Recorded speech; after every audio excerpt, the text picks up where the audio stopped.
setidaknya spektrum UV pada jurnal yang berjudul Isolasi dan Elusidasi pada Senyawa Terpenoid dari Batang Kulit Amacak. Baik, yang pertama ini merupakan jurnal yang saya ambil untuk pembahasan spektro UV pada senyawa tritepenoid.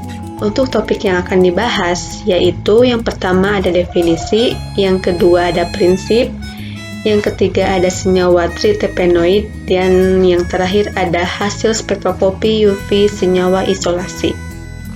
Pada topik yang pertama yaitu definisi. Kalau di spektrofotometer, analisisnya itu analisis spektrofotometri yang merupakan analisis kimia yang didasarkan pada pengukuran intensitas warna larutan yang akan ditentukan konsentrasinya dibandingkan dengan larutan standar, yaitu larutan yang telah diketahui larutannya. Nah, kalau untuk alatnya yaitu spektrofotometer, sesuai dengan namanya, alat yang terdiri dari spektrometer dan fotometer. Apa sih spektrometer? Spektrometer ialah yang menghasilkan sinar dari spektrum dan panjang gelombang tertentu. Sedangkan fotometer adalah alat yang mengukur intensitas cahaya yang ditransmisikan atau yang diabsorpsi.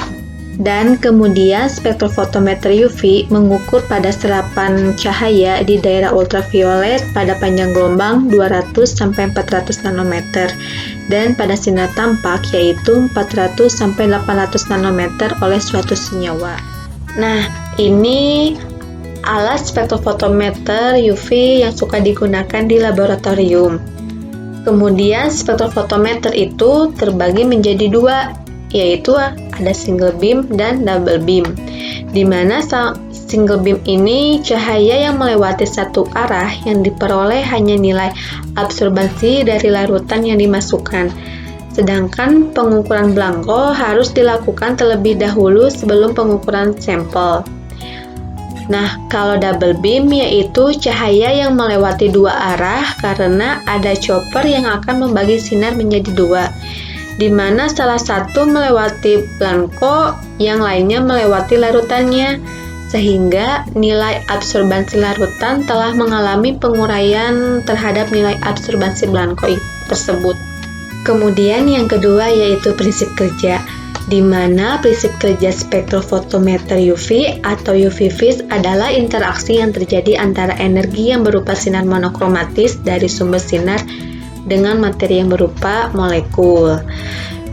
Besar energi yang diserap tertentu akan menyebabkan elektron tereksitasi dari keadaan dasar ke keadaan tereksitasi yang memiliki energi lebih tinggi. Nah, di sini lampu UV akan memancarkan sinar ke prisma sehingga prisma memancarkan sinarnya. Pada celah kedua ini, dia bergerak secara otomatis dan melewatkan panjang gelombang tertentu. Dan diteruskanlah panjang gelombang monokromatis tadi dari kuvet ke detektor sehingga diterjemahkan menjadi transmitan.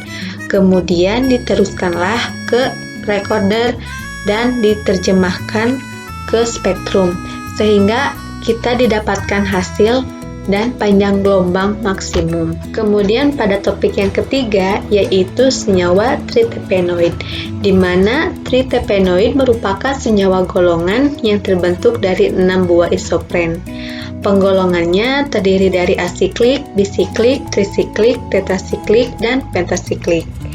Dasarnya apa? Tergantung pada banyaknya siklik.